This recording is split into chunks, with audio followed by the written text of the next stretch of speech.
জয় রাধা মাধব, জয় রাধা মাধব।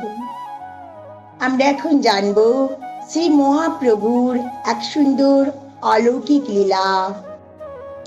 জানো, শ্রী মহাপ্রভু একবার সমস্ত জনসাধারণের কাছে তার লীলা দেখিয়েছিলেন।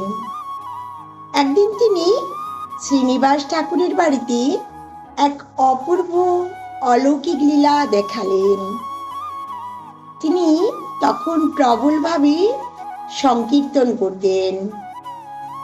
একদিন তিনি সমস্ত ভক্তদের জিজ্ঞাসা করলেন, তারা তার কাছ থেকে কি খেতে চান। তখন তারা বলল যে আমরা আম খেতে চাই, কিন্তু সেটা আমের কোনো ঋতু ছিল না।